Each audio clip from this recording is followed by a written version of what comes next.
What's up everybody, it's Mateo. Thank you for tuning in. I'm very excited to film this tutorial for you. It's how to edit fashion photography in Lightroom for beginners. I'm gonna just point out some very small adjustments and really pointers you can really make in Lightroom to really just make your photos pop. So let's get started. As you can see right here, I'm showing you a before and after. This is the photo before, right in RAW from camera, and this is the photo after. I made all the adjustments and color graded it in Lightroom. And if you notice, yes, my photo is very underexposed, but keep in mind that is because the camera that I use, which is a Sony a6500, is really great with underexposing photos. I can really get a lot of that detail back from the shadows in Lightroom and in Photoshop. So it depends on your camera. You really have to play around with your camera and understand the mechanics. So I shot this with a Sony a6500 on a bright sunny day, but at this exact moment for this photo it was a bit cloudy. Clouds just came and covered the sun with a $200 very cheap kit, Sony 50mm 1.8. So I'm gonna reset the photo so we can start from the beginning. I show you my entire process, the little things that I noticed that really are gonna make my photo go to the next level and essentially make my client, this model, very happy. And back to where we started. So this is the photo raw out of camera. First thing that I love to do is immediately make my photo straight, make my lines straight. For me, I love shooting with architecture, and the one thing that really bothers me when I see a lot of beginners photos that I always obviously went through as well, was that lines weren't straight. And I'm not saying that's a 100% golden rule that you always have to follow, because you could break all the rules in photography and editing. However, for me personally, I like making my lines really straight. So I'm just gonna play around with it a bit. That's pretty straight right there. And then I want to crop as well. I feel like there's a lot of negative space at the top, and you know, obviously we're focusing on the model, so I really want to emphasize a lot more of the photo on her. So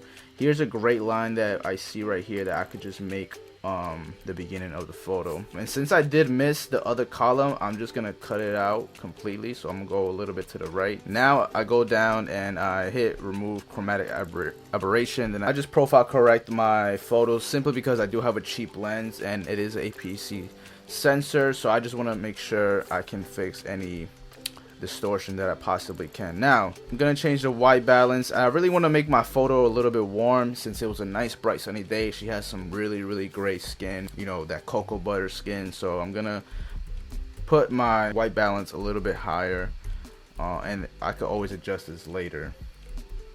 That's fine right there. Now for the tint, I'm gonna raise it a bit. I'm gonna go up to like 18. I really want to have a little bit of pink dye in my photo.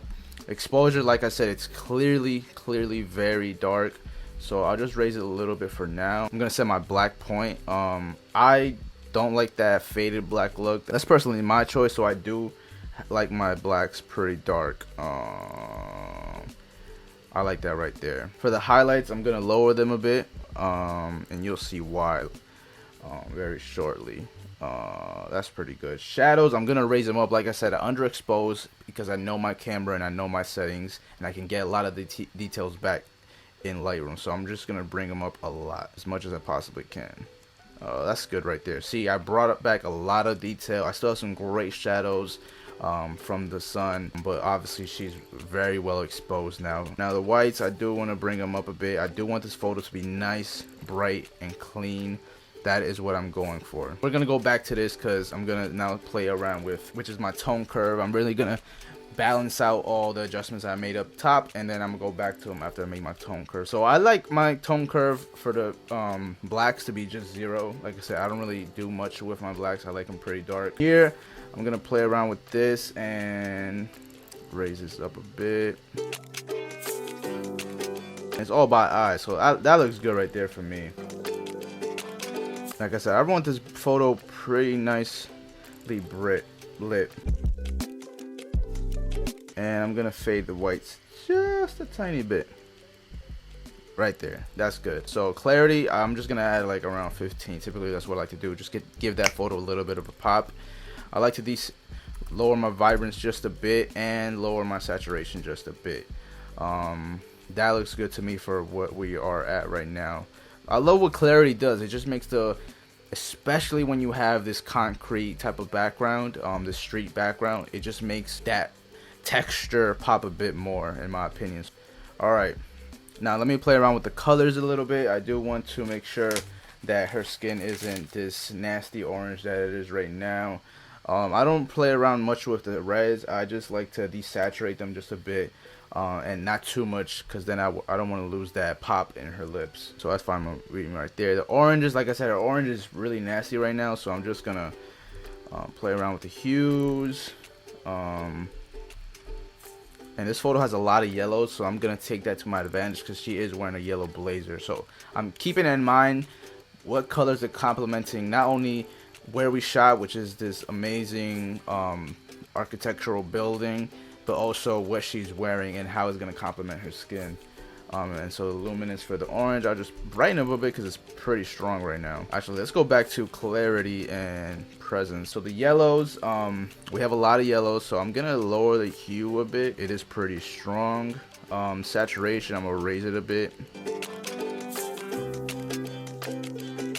I think that's good right there. And luminance, I'm gonna raise it up quite a bit because again, she is wearing that yellow blazer. All right, and for the highlights, let's see. Let's go into bluish highlights. So I'm gonna balance that with the shadows because I want some really warm shadows. And just raise this a bit. My golden shadow split tone is 37, and I like to just mess around with it right there. I really like gold, editorial looking shadows that you see in magazines. That's what I've come to really enjoy. Go back a bit and make this brighter with exposure. Just a little bit. Nah, too bright. That's good right there. Now I'm gonna go down and I'm actually gonna play around with noise reduction just a bit. I just want to make her skin a little bit more silky smooth. Again, I have a cheap lens, so sharpenings are way too high for me. There's no reason for it to be that high. If I were to crop anything else to really make this photo pop, maybe I would just raise it up a bit and have the tip of her feet be the bottom of the photo to really just make that framing a bit stronger, make her a bit more centered like that. I think this photo looks pretty good already. And for greens, I forgot to mention, for greens I just desaturated them a bit and lowered the luminance. I didn't do anything for purples or for magenta because there isn't really anything of that in this photo. Now let's edit another photo. This one is very different obviously from the first photo, as the first photo showed the entire outfit. This one I'm focusing more on the background, the architecture, and obviously showcasing still her outfit, which is the blazer, but now we have the hoop earrings more in the frame. And this is a money shot to me simply because, you know, you can't plan a photo this well no matter how well you plan a photo. I mean, the lighting was perfect, the hair in the middle of her hair slightly covering a bit of her eye, how her eyes are really squinted. It just makes this photo very dynamic. I'm very proud of how it came out of camera. This is raw. Again, I always straighten my images.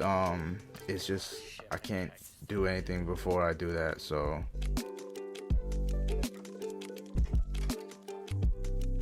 then I go down again. I'm using a cheap lens, so I just turn all these things on just to get rid of any type of distortion. The exposure for me, it is a bit overexposed, just a tiny bit, not as bad as underexposed the other one.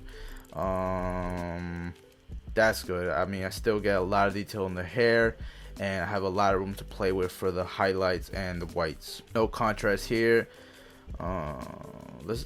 I'm just gonna lower the highlights. Shadows, I'm not gonna raise them that much as the last one because I did expose this one a bit better. The whites, let's see what we could do. I kind of like how the whites are already with the sun and the background, so that's pretty good. Blacks, I'm just gonna put them where I had them last time, again, because that is what I like to do for my photography.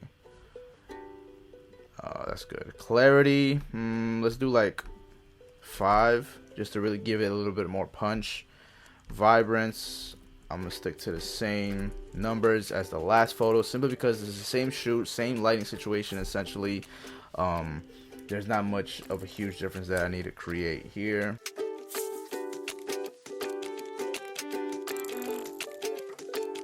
Alright everybody, so just to make a quick last adjustment, I'm actually gonna add a little bit of grain to this, just to make this photo a bit different than the last one, you know. Let's lower the size a bit.